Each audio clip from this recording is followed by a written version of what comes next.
I wanted to explain to you how to subtract and add decimal numbers when you're working with whole numbers and decimal numbers.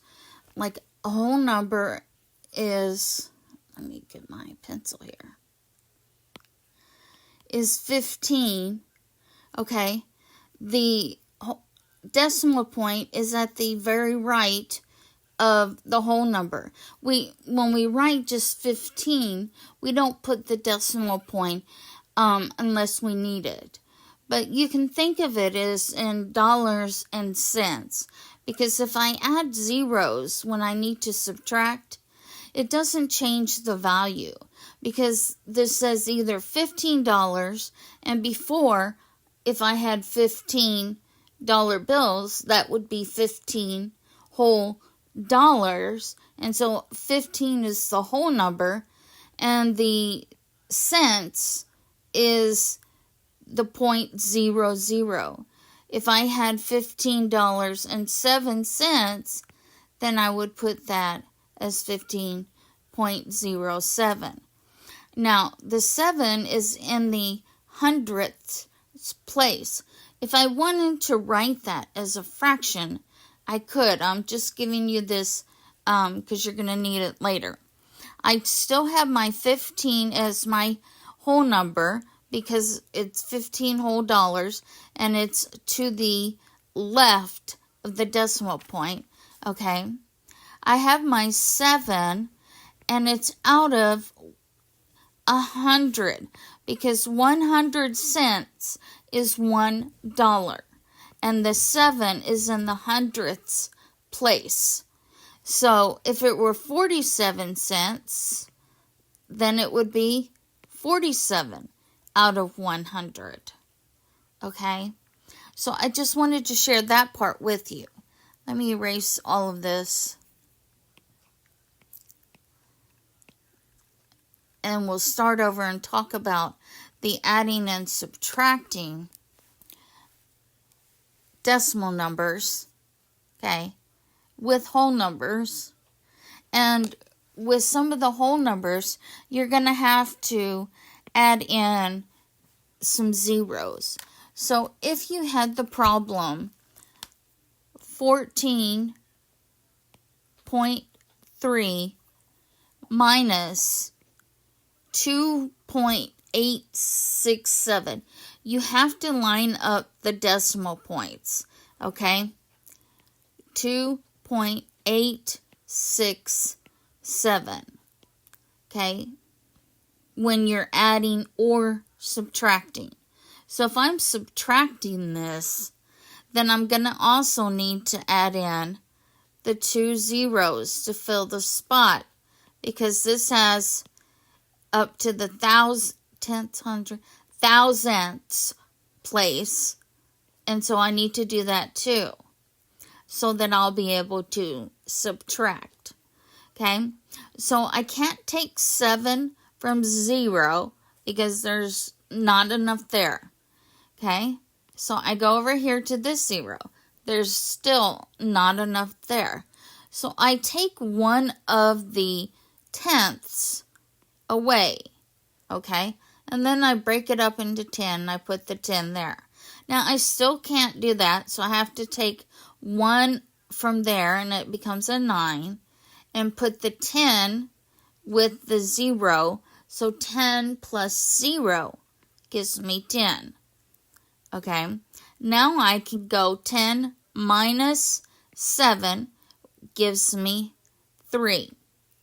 9 minus 6 gives me 3.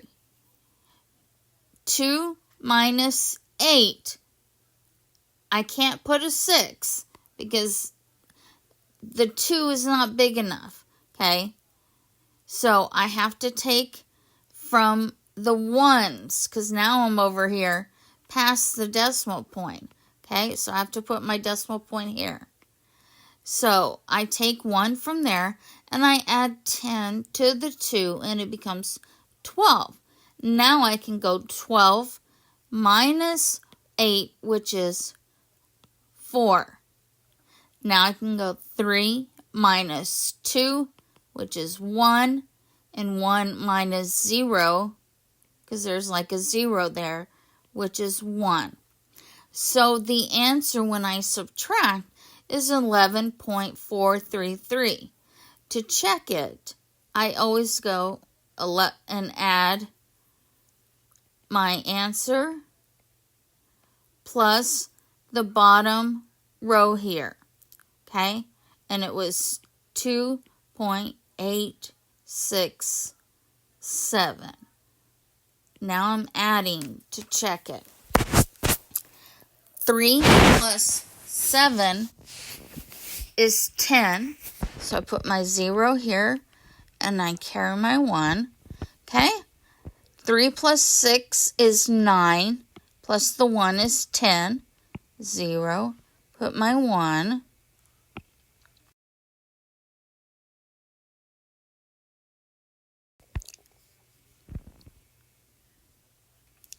And put my 1 right here. Okay? 8 plus 4 is 12. Plus 1 is 13. And I have to keep my decimal points lined up, no matter how many digits I have. So I have 13. So I put my 3 here and my 1 up here. So I have 1 plus 1 is 2, plus 2 is 4. And then 1 plus the 0 is 1. Then I check. Do these two numbers match? Yes, they do. So I did it correctly. Okay? So I just want to make sure that if you had like a 5, okay, and you wanted to subtract 0.393, okay, you'd have to think of this as 5 point and put in some zeros. And if you had 0.393 that you were going to subtract, okay, that's again to the thousandths. So you'll need 3 zeros. Okay, again, I can't go 0 minus 3. So I would try and take from there, but I can't. It's not big enough. And I can't take from there. So I have to keep going till I can. So I take from the 4, I take one of those, I split it into 10, and add it to the 0. Okay? I still can't go, so I take 1 from there, add it to the 0, and I get 10.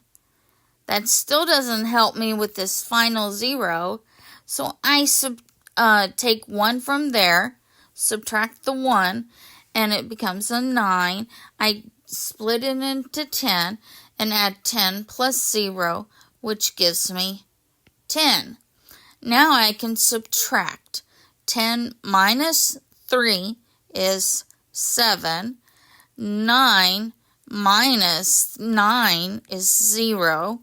9 minus 3 is 6. And I have to put my decimal point so they're all in a line.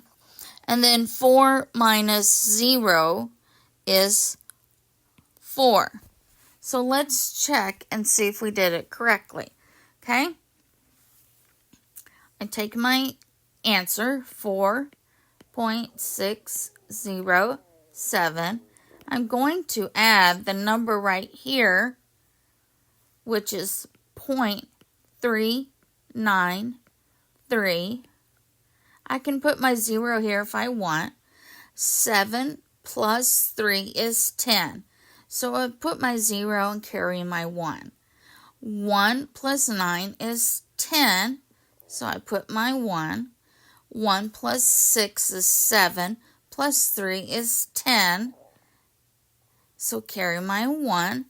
1 plus 4 is 5. So I'm left with 5.000 or 5 as one whole number. Okay? when I add the zeros after the decimal point, it does not change the value, okay?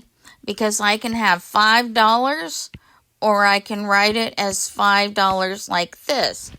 Either way, I still only have $5. It doesn't change the value. It just changes the way it's written. So I wanted to share that with you, and I'll post this to your feedback so you can keep it and play it and have a audio kind of video recording of what to do when you subtract or add whole numbers and decimal numbers.